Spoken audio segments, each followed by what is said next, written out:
try to clean it up hardcore and not be corrupt and like profit off of it, that might be the most effective method. Quickly. You just like literally every point that you just made is like impossible. Just say it.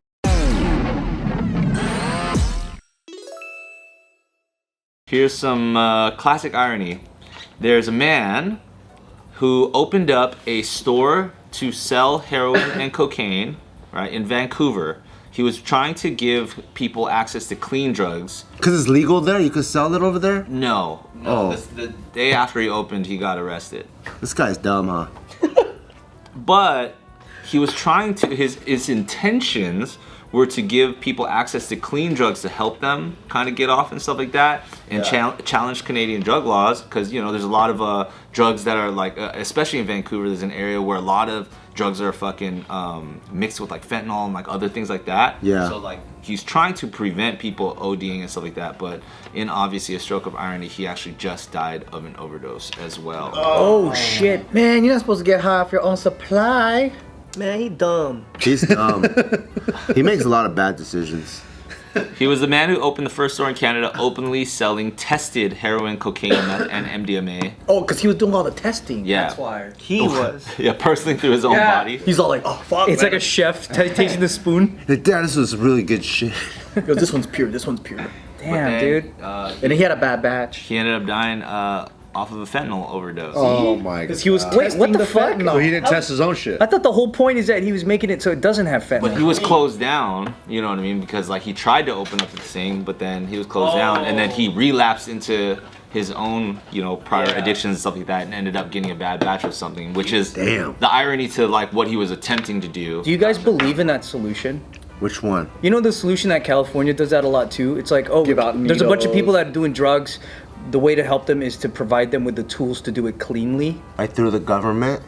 I think that helps one thing, like the ability to do clean drugs. I think that helps that problem. But I just Because feel you know how like- they do like needle exchange, and then they'll even like give them a place to do drugs, and they'll even like Yeah, I used to be a big believer in it because the Scandinavian countries did that. They have like these havens where you can come in and do like almost like morphine instead of heroin. So it's like pharmaceutical grade, clean needles so you don't spread disease. Yeah, disease and stuff. But then to me the new fentanyl like factor is such a huge complication that I'm like scared. Because like when I was a kid, I was like, oh, I did all these drugs, and then my parents told me not to do drugs, and I'm like, oh, if I have a kid, I'll let them explore because I think they just got to get it out of their system or whatever. But then now with like fentanyl and stuff, like, and when they can't have enough supply, they'll buy it from private sector. You know how like a lot of these grow ops, they sell weed actually to like like legit dispensaries and stuff. So if these clean places don't have enough heroin, they're gonna start looking in private sector heroin. And who's controlling how much fentanyl is making into there? So I'm just so scared of such a lethal dose now. And now they're saying there's a new one that's even way crazier than fentanyl. I don't know what drug people are on, but they show all these like walkthroughs of Skid Rows and other cities, and there's people that are just like this. They're like that, or like they're just like this. Like their brains are just fried. It's called schizophrenia, brother. No, there's like Schizophrenia, brother. there's like 15 people just fucking. They're like this, Yeah, dude. and I'm like, how do you hold that position so long? I don't know what drug gets them in these positions, and they're just fucking leaning out. They just need a rumble roller. Damn. They can roll it out. That's what the drug is called, the thriller. Is there like a, because it's hard, it's a kind of like a weird thing, like I think at a point you sound like such an anti-humanitarian when you have some epidemic like drug addiction, and then you are trying to provide a way to keep them alive at that state. Yeah. That's fucked up. So it's not, you're not trying to necessarily get them out of it, you're thinking of like, well, how do I perpetuate that Without the diseases. without the diseases? Yeah. Without the more And how harm. do we keep them from dying but not living any better than that? It almost seems like a weird thing, right? I also just think in general too that a lot of people can't even handle weed, you know? Like so like the more accessible that is for people, I think you see people just fuck up their lives kind of by just with marijuana. So imagine like a higher grade of something that's going to take you out of your fucking body and mind. Like, I don't think that's good for most people to do on a regular basis. That's just my opinion. So I think maybe just less drugs might be a good idea. We all had a lot of fun with drugs. For sure. But But like I you said also- though, we didn't have like fucking fentanyl crisis where everybody was ODing. But our drugs are still harder than our parents' generation. But not lethal. Fentanyl. Yeah, I mean, people did overdose, but they were looking at our generation like we had crazy drugs. We also did have heroin and cocaine and things like that, but a lot of people didn't mess with it. But our shit is lethal now. Like when a cop goes up to a trunk and opens it, if they stab a knife into the brick, he passes out, his partner passes out. It's like a lethal dose. It's insane. Yeah. I saw that video actually. Yeah, it's way different. That's true. Because then for the lethal dose back then was like you had to do a lot. Now it's like you don't even have to consume it. Someone could like have just clap fentanyl like fucking 2 chalkboard erasers. That's like the baby that died at the Airbnb because there was fucking Yeah, fentanyl tracing. Yeah. Baby died from fentanyl overdose. What? Yeah. From just an Airbnb having traces of it. on the fucking couch, they put a baby down on the couch. And they Got a just died. cook party the night before or something. It's crazy. Yeah. So who gets sued? Well, they're trying to Airbnb? sue They don't know. Airbnb. Tried to sue Airbnb, but then I don't think they were able to. They should have sued the cleaning lady. That bitch didn't clean good. So do you believe in the fact of like, I guess like fighting the drug war, from what direction exactly? I don't know. This might sound, That's tough. It's so hard. but I think extreme situations call for extreme measures, right? Yeah. But the thing is, like, if you don't trust the state, then it's difficult. But let's say we had an honorable state, which is probably never going to happen. Nope. But if we round up all the people, mandatory rehab, actually fucking went after the drug lords, and then try to clean it up hard fucking core, and not be corrupt and like profit off of it, that might be the most effective method. Quickly. You just like literally every point that you just made is like impossible. Just say it. Just saying. Just say it. If we had Yeah. maybe a government that was a little bit authoritarian when it came to trying to help society, but then they pull back their power once it's solved. And flying unicorns. I know, man. You know what's kind of sad too is I think, and of course like the majority of the world would hate me for saying this.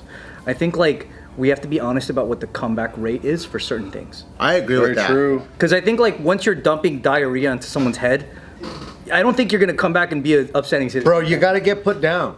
You I gotta don't get put think, down. like, I think there's a point where That's like, the upsetting thing, I think. you're that people- so fucked societally that like I don't think you're coming out of that. Bro, And I also think there needs to be acceptance of reality. So like, let's say you're a golden retriever breeder or whatever. You know, out of like every 8 or every litter, there's like one that has like, I don't know, a deformity or whatever, right? And that's just part of it. So even like when you're like, let's say when you own a restaurant, you know, this much amount of milk is gonna spoil. Like it's just part of it.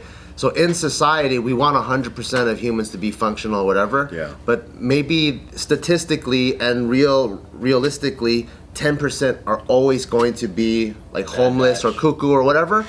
Then I think it's sad to say, but maybe that should be okay. And then as long as we keep it close to 10, and then once we get there, we achieved our goal. Versus having this like dream of let's make it 0. But trying to get to 0, we have all these crazy like non-applicable plans. Right. And that's like when I have conversations with like my family members that disagree with me, I always try to put into perspective the example of like everybody understands what it's like to be in a group project in school and someone's fucking around and they're not helping. Yeah. And the attitude is always fuck that guy. Kill him. I want to pass, right? you should be put down.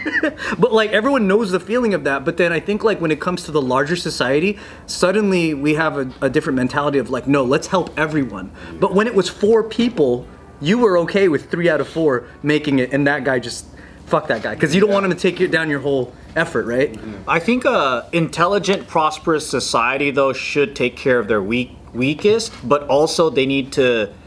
The weakest also needs to show accountability. So, for example, if they're like mentally disabled to the point where they can't because they're just, you know, a 3-year-old in their head, right? Then we should have the social services that takes care of that if we can, like, because we're the richest nation in the world, we should be able to afford it. We can do it, right? But then, what's fucked up about the states is that let's say you have a drug problem, let's say you're generationally on welfare or whatever, there's no system of helping them get out of that. And then it's perpetuated, it's continued, right? There's no end to it. There is none. There's no end and there's no accountability. So like there's no program of like, hey, we're helping you out here, but you also have to go to school or you have to do this. You gotta. It's just fucking, hey, don't worry about it. The state will take care of you. And I think that's what's fucked up. And then there's also no resources for them. Like, let's say there's such a huge drastic difference between a poor community in America and a well-to-do community in America, right? The public school system is not standardized. Like some states are as bad as a third world country and some states are like fucking elite as hell. So that's where I think it's not standardized to the point where like the education that I'm getting growing up is completely different from yours. And I think as a nation, it should probably be pretty similar. So then they have a fighting chance of like having a decent life. And I think all these things is like, how do you even create that?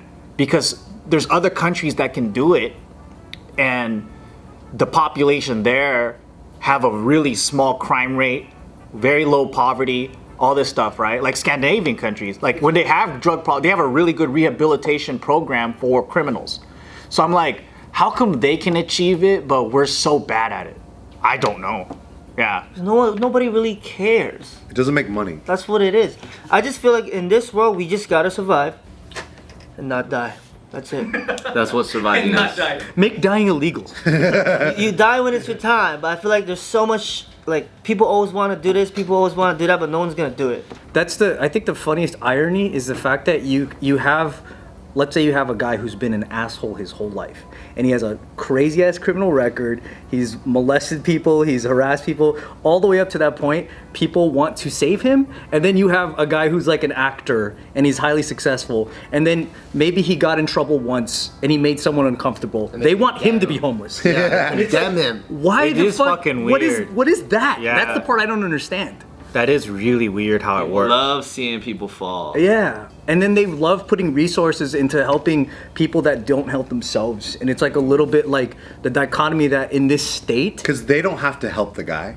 Exactly. You know, it's like the sentiment of, yeah, let's help this dude is all good and well. But if you actually have to go to his house and help him, like, you know, do stuff and help him clean up. Maybe that's the thing, man, is like they're not, the people that are making the decisions aren't living in the community with homeless people. Yeah, So it's like, Hell no. have you heard of limousine liberal? No. So it's like you're hella ballin' and you're all for all these like human rights and like minority rights and whatever, but you live in a nice gated white community and you have all this guilt. And you're just like, yeah, homeless, we got to do this and that, but you don't even live among the homeless. So their policy ends up hurting the communities that the homeless people live in, which is usually minority communities. And they're like, what the fuck, man? You guys made all these laws and shit that's like, because you have white guilt or whatever, and then now we have to deal with all the fucking policies that you created. And I'm like, that makes a lot of sense. Nice, yeah. It's like the whole thing about they're like, oh, we don't need guns. It goes, yeah, because you live in a gated community Yeah. with the armed guards protecting your gated community. But in our neighborhoods, we got to protect our own homes and shit. And it's like you're making all these anti-gun laws and shit, but then now I can't own it and protect myself from the robbers down the block from me. It's like Yeah. Zuckerberg donating millions to defund the police, but then he has like armed security all the time. Yeah. Stupid. So I'm like, that's probably what's happening too in California is like you just got these different communities that are isolated and they're like, oh, poor homeless people, we got to do something. So it comes from this like good place, but they don't really do the work to understand. The comedy is that you speaking about that, people would hear that and want you to be homeless. And then once you're homeless, they want you to have a home. It's the weirdest like slingshot. Damn. It doesn't make any You sense. go be homeless then, and then they're like, And then once oh, you are, you should have a home. We should help it out. yeah, it's like they want you to hit rock bottom so that you can be exalted. It And makes then when no I do sense. have a home and I'm like doing well for myself, then they're like, why are you so rich? Yeah, once your home turns Sell into out. a mansion, I want you homeless again. Exactly. That's why we need to get rid of that homeless division.